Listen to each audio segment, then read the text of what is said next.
2 Chronicles, chapter 33. Manasseh is a son of 12 years in his reigning, and he has reigned 55 years in Jerusalem. And he does evil in the eyes of Yahweh, like the abominations of the nations that Yahweh dispossessed from the presence of the sons of Israel. And he turns and builds the high places that his father Hezekiah has broken down, and raises altars for Baalim, and makes Asherim, and bows himself to all the host of the heavens, and serves them. And he has built altars in the house of Yahweh, of which Yahweh has said, My name is in Jerusalem for all time. And he builds altars for all the host of the heavens in the 2 courts of the house of Yahweh. And he has caused his sons to pass over through fire in the valley of the Son of Hinnom, and observed clouds, and used enchantments and witchcraft, and dealt with a familiar spirit and a wizard. He has multiplied to do evil in the eyes of Yahweh, to provoke him to anger. And he places the carved image of the idol that he made in the house of God, of which God said to David and to his son Solomon, In this house and in Jerusalem that I have chosen out of all the tribes of Israel, I put my name for all time, and I do not add to turn aside the foot of Israel from off the ground that I appointed to your fathers, only if they watch to do all that I have commanded them, to all the law and the statutes and the ordinances by the hand of Moses.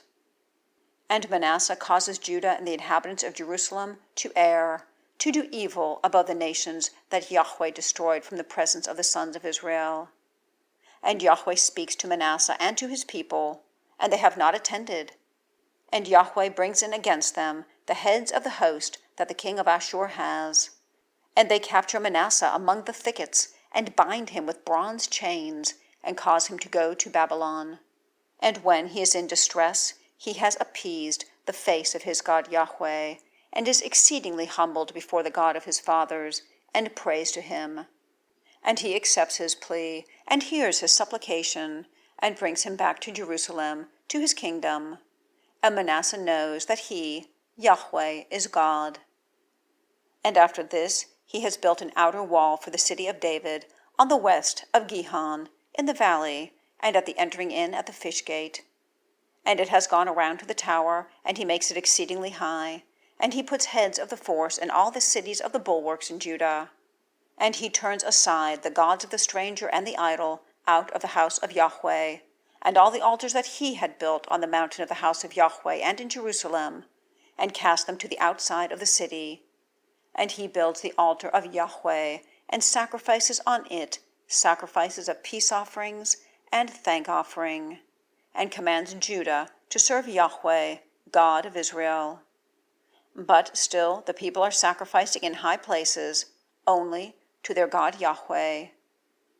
And the rest of the matters of Manasseh and his prayer to God, and the matters of the seers, those speaking to him in the name of Yahweh, God of Israel, behold, they are on the scroll of the matters of the kings of Israel, and his prayer and his plea, and all his sin and his trespass, and the places in which he had built high places, and established the Asherim and the carved images before his being humbled. Behold, they are written beside the matters of Hozai. And Manasseh lies with his fathers, and they bury him in his own house, and his son Amon reigns in his stead. Amon is a son of 22 years in his reigning, and he has reigned 2 years in Jerusalem. And he does evil in the eyes of Yahweh, as his father Manasseh did. And Amon has sacrificed to all the carved images that his father Manasseh had made, and serves them, and has not been humbled before Yahweh like the humbling of his father Manasseh. For Amon himself has multiplied guilt. And his servants conspire against him, and put him to death in his own house. And the people of the land strike all those conspiring against King Amon, and the people of the land cause his son Josiah to reign in his stead.